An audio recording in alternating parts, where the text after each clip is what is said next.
my parents are moving in, so you get out. Excuse me? What on earth is my husband talking about? I'm the one paying 2,600 living expenses though. But for me, this situation was pretty convenient. The very next day, I reached out to a recycling company. If he's serious about this, I won't hold back. Hey, what the heck happened here? They're my stuff, so I can do whatever I want with them, right? My name is Sky. I recently got married to Gavin. We met at a friend's party, and he was the one who made the first move.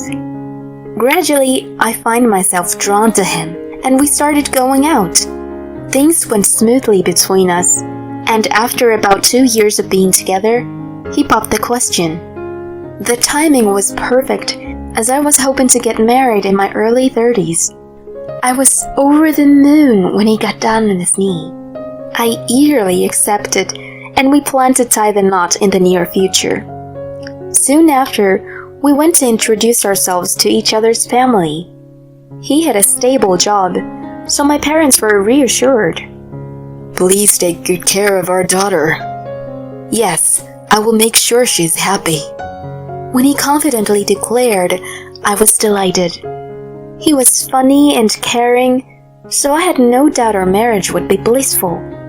After that, we visited his parents to make introductions. To be honest, I don't even want to remember it so much. First of all, they gave off a bad vibe from the moment I introduced myself. Hi, I'm Sky. Nice to finally meet you. Oh, you're here, Gavin. It must have been a hassle to come all the way here in this heat. I prepared some cold drinks, so come inside. Oh, you brought a friend with you. I didn't notice. Mom, she's not a friend. She's my fiancé, Sky. Oh, my mistake. How fortunate that Gavin chose you, Sky. My mother-in-law uttered something unexpected. It was incredibly rude to ignore my greeting, especially since it was our first meeting. We were then led into the living room to greet my father-in-law, but he didn't respond to my questions and simply talked with Gavin. They didn't mention our marriage at all and had an insider conversation that only they understood for over an hour. I felt completely left out. And that's how our introduction to my in-laws ended. I didn't even get to have a proper conversation with them. I felt that they acted terribly, so I asked Gavin if he had given them a heads up about our marriage. He apparently did, but if that was the case, they treated me pretty coldly. I felt very unpleasant. Because of that, I was reluctant to go through with the formal meeting between both families. I participated feeling incredibly anxious. I had warned my parents beforehand to be careful when dealing with his parents. My parents handled it well, though. His parents weren't displaying best attitude, but my parents asked many questions and praised them for every answer, so his parents started speaking more openly. The dinner meeting went smoothly in a cheerful atmosphere, and I was relieved. I felt tremendous gratitude toward my parents for that. Afterward, we had a memorable wedding, went on our honeymoon, and moved in together. We received a marriage certificate in a few weeks, and our marriage became official. And so began our newlywed life. I have to admit, being newlyweds was really exciting. Since we didn't live together before getting married, it was also a fresh experience for us. Every day, I was in a happy mood. I'm home. Hey, about time. What's for dinner tonight? It's meatloaf, your favorite. Meatloaf? Awesome. I'll change right away. We were just gleeful like that every day. Even though we both had jobs, Gavin would often cook simple meals, which was a big help to me. I had heard many stories about how all the chores fell onto the wife after marriage, and it became tough. I was glad that it wasn't the case for us. I thought I was lucky to have married him. We had a happy newlywed life. However, about a year into our marriage, his attitude suddenly became cold. At first, I noticed our conversation became distant. Listen, something happened at work today. Hey, are you listening? Oh, yeah, sure. Seriously? Oh, right. He didn't really pay attention to what I said, and our conversations dwindled. He didn't talk much while we ate, and it was eerie quiet. It seemed like he was getting fed up with the situation too, and he was started working late more often and coming home much later. He also started going out for drinks frequently, and sometimes came back drunk. I couldn't understand how our relationship had suddenly taken a downfall. I wondered if I had done something to upset him, or if his feelings for me cooled off after just 1 year. Those questions swirled in my mind every day. His late return made it difficult to find the right time to talk. I worried that we would end up parting ways if we continued like that. While I was feeling anxious, he suddenly approached me one day. Hey, do you want to go out for dinner today? What's going on all of a sudden? Well, I realized we've been strained lately. Work's been really hectic, and I've been mentally exhausted. I've been giving you the cold shoulder. I'm really sorry. He apologized. It's all good. To be honest, it's been pretty tough, but if you apologize, I'll forgive you. Thanks, son. I'll be more careful from now on. I was glad that he came to his senses. If we had continued without speaking to each other, we might have ended up divorcing. That day, we went to restaurants and enjoyed delicious food and drinks together. He talked about various things, just like when we were dating, and I had a blast. I felt like we could have a happy marriage again. He genuinely started acting like he used to, valuing our time together. He engaged in interesting conversations during meals, and he came home earlier. So, I was completely at ease. In the midst of that, he made a proposal. You know, there's going to be a new apartment building coming up soon. It's a great location for commuting to the city, and above all, the design looks fantastic. How about we move there? He showed me a website of the property.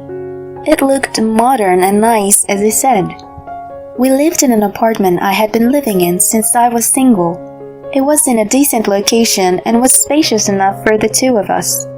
I had bought new appliances not too long ago, and we had discussed living our newlywed life there. About a year and a half had passed since we got married, and considering our future and the possibility of having children, it was a good time to move.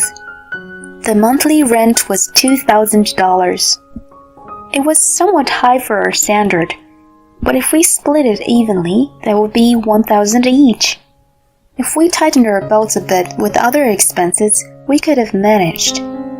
I agreed with his suggestion and went to see the property agent right away.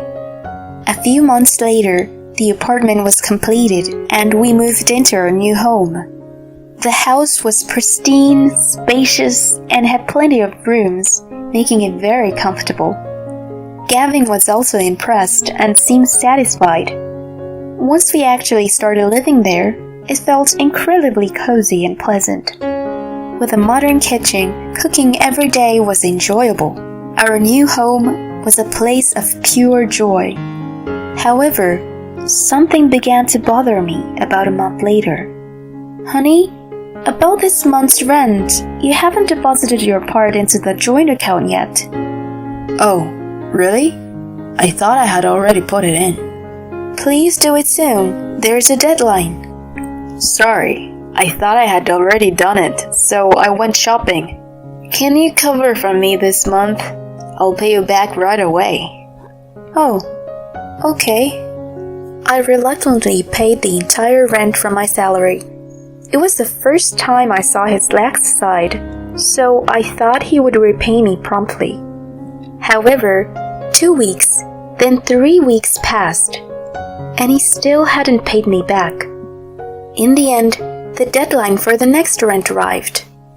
Look, you still haven't paid me for the last month. Wait, so I have to pay 2,000 all at once? That's impossible. No way, we agreed to split it in half every month. Well, yeah, but it's a bit too much, you know. Come on, don't make excuses. We made a promise, so you better keep it. I'm working hard too. I couldn't get what he meant by working hard. If he was working hard, he should be contributing to our rent for the sake of our marriage. Then, can't you set aside the rent from your salary in advance? Okay. I was skeptical, and my trust in him took a nosedive. Besides the rent, I was paying for the groceries, utilities, and other expenses. It all amounted to about $2,600 a month. I wanted to save as much as I could, so it was challenging to get by on my salary alone. However, he continued to disregard the rent afterward. He only paid for the first month. Then, there was a time when I got really angry with him. It happened when I was cleaning on my day off and he was working. I was vacuuming the entire place when I found something in Gavin's walk-in closet. No, isn't this a designer's brand? To my surprise, he had been buying high-end clothing. He had never worn it in front of me before, so I had no clue he owned such expensive stuff. The fact that he was spending money when he wasn't contributing to our household in the first place outraged me. So, when he came home, I confronted him. Hey, what's this? That's my clothes. What's the matter? Why are you buying such an expensive thing? It's not a big deal. I can buy whatever I want with my own salary. Well, that's true. But you haven't paid anything toward our shared expenses, like rent or groceries. When are you going to contribute? Well, I'll do it when I have some extra cash. You don't have the money to spare for a living, but you're buying brand-name clothing? Your priorities need to be fixed. When I said that, he got really defensive. Why are you making such a big deal? These clothes are more important to me. Besides, if we go by your logic, your income is also part of the family finances. So you paying the full rent is the same as us paying it together. He dared to make such selfish statements. They are not the same. You're indulging yourself, and I'm cutting back as much as possible on our living expenses. Show a little consideration. We had a major argument for the first time in a long while. He stormed out of the house, fuming. We both needed some time to cool off and collect our thoughts. After he left, I went through his closet again and found a receipt for a women's branded handbag in one of his drawers. The date was over a month ago. I didn't receive any branded bags, and my birthday was 2 months ago. At that time, he didn't give me any presents. We just went to a slightly expensive restaurant. Moreover, I was the one who paid for it. So he didn't do anything for me. It made sense all of a sudden. He was probably spoiling another woman. That was why he hadn't paid the rent and hadn't contributed to our living expenses. I decided to hire a private investigator. After about 3 days, he came back home as if nothing happened. However, I couldn't just accept him back normally. I didn't greet him, and we remained silent. He seemed to sense my anger through my demeanor and didn't try to talk to me. In my mind, I had already decided that once I got the result of the investigation, our marriage would be over. About 2 weeks later, I received the results. In the end, he was guilty. He was having an affair, and the other woman turned out to be his ex-girlfriend. He had mentioned a girl he was in the longest relationship with before. It seemed she was the one. Their relationship had been going on since last year, which coincided with the time he started growing cold toward me. He had been cheating on me since then. I was filled with anger. He had only been nice to me to pretend we were in a happy marriage, so he could make me pay for all the living expenses and freely spend his salary. He had just been using me to his advantage. I couldn't just let it pass me. In the midst of it all, he demanded something unbelievable. It happened one day when he came home from work. My parents are moving in, so you need to get out of here. Huh? What on earth are you saying, out of the blue? When we had a fight, I went to see them. They suggested that I separate from a wife like you and that they take your place. It sounded good to me, so I'm kicking you out and I'm going to live with my family. I was amused by his crazy declaration. I'm the one paying 2,600 living expenses though. But for me, this situation was pretty convenient. Okay, it seems our relationship can't be repaired, so I'll leave. He smirked, saying, "After you're gone, I'll come back," and left. The next day, I immediately contacted a recycling company. If he was serious about this, I wouldn't show any mercy. A few days later, I had all the furniture and appliances appraised by the recycling company and sold everything. In the end, I got a few $100s of unexpected extra income. Then I packed up my things and moved in with my parents. Gavin had already served me with the divorce papers, but I was determined to fight him. Anyway, I was relieved to be away from him for the time being. When I informed him that I had completed the move, he responded cheerfully, "Got it. Well, take care." A few days later, he called again. "Hey, what the heck happened here?" "What? We're separated now, so there's no need for contact anymore, right?" "But there's no furniture or appliances left. How dare you take them all?"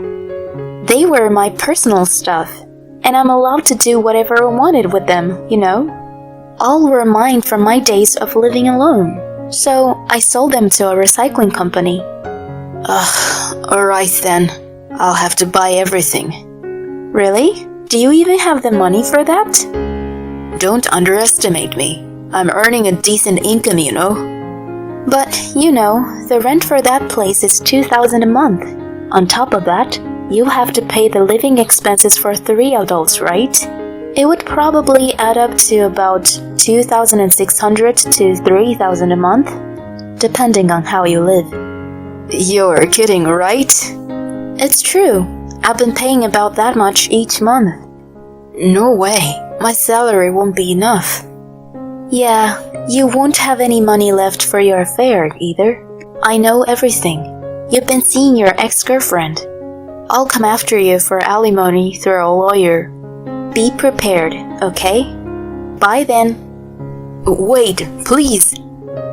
I hung up the phone, and then I demanded alimony from him through a lawyer. The amount was set at $30,000, but since he hadn't saved any money, he ended up in debt. As expected, he couldn't afford to pay the rent and the living expenses, so he had to move out of that apartment immediately. However, his parents had already sold their house, so they had nowhere to go. Currently, they are reluctantly living in a cheap studio apartment with their family of 3. He had been spending money with ease thanks to my income, but now he's left with no money and can't afford to entertain his mistress anymore. As a result, their relationship faded away. He begged me for reconciliation in tears, but I ignored him completely and blocked his number. The alimony is being paid in installments. If there are any delays, his salary can be garnished, so there shouldn't be any issues. On the other hand, I'm currently living with my parents and trying to save money I couldn't. Although my marriage ended in failure, I consider it a learning experience and plan to use it to better my future.